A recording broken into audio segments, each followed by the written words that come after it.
What's up guys, my name is Ace, and today I'm going to be sharing what I feel is the best specialist in the game so far that we have access to in the Black Ops 3 beta. Now keep in mind there's still a few specialists that we don't have access to yet, but I have played with all the specialists that we do have access to, and my favorite so far is the Tempest. So the Tempest is that lightning gun where you shoot it at an enemy. If you hit the enemy, then they get all shocked and everything, and then every one of their teammates that comes close to them, it will actually arc to them and kill them as well. So you can actually get multi-kills with this. I'm not going to say really easily, but you do have the chance of getting multi-kills with this, which is awesome. So why is it my favorite? Well, with my playstyle, and I've kind of figured out how to use it, I feel it's like the most effective thing for cutting off choke points. And there's a lot of choke points in this game. If you don't know, a choke point is where enemies are basically funneled into a smaller area. A lot of the times there's like a head glitch on this choke point. So if you can hit somebody on like a head glitch, on a lot of the head glitches, if any one of their teammates tries to run by them or is anywhere near them, which is very common, it will arc to them and kill them as well. So a few tips for using the Tempest. A lot of people during my stream were wondering how I was so effective with the Tempest, because I usually get at least about 4 kills with it, unless I get taken off guard, which does happen every now and then. But if I use it properly, I get at least 4 kills with it. I think my record is like 7 or 8 kills with it. And that's pretty good for a specialist in my opinion. So how do you use it effectively? Well, the key here is first off, recognizing choke points.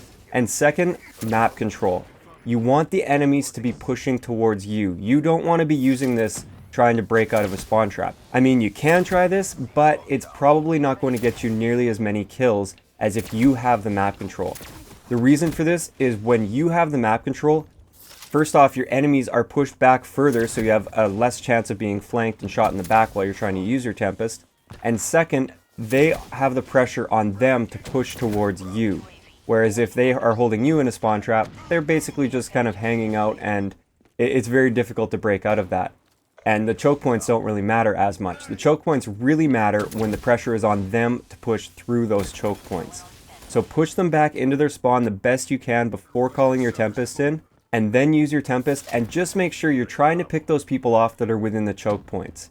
Now I know you don't have complete control over where your enemies are going to be, and sometimes you just have to take the shot, but by having map control, you maximize the chance of getting these multi-kills with this. Another thing to point out with the Tempest, this is the part that a lot of people struggle with, is work on your timing for it. You can't just pull the trigger and you instantly fire it. It has like a half-second charge up time before firing the shot. And I think that's the main balancing factor with the Tempest, is if you don't get your timing right, you're basically just going to miss every single one of your shots.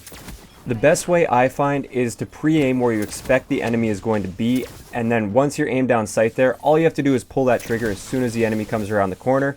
And usually by this time, that half second won't really matter much because the enemy won't have enough time to react. Whereas if you get into like a face-to-face gunfight with them and neither of you are ready, it's very likely that they'll be able to get their gun up fast enough to kill you before you can get your Tempest up and wait for that half-second charge time before taking your shot. So that's the best specialist in my opinion.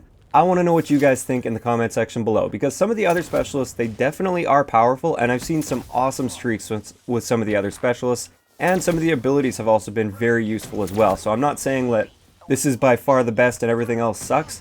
No, there's a bunch of great specialists out there, and I highly recommend trying them all out. And I'd like to hear what you guys think. So what's your favorite specialist in the game? If you enjoyed the video, a like rating is always appreciated, and don't forget to subscribe for more if you haven't already. I'll talk to you guys next time.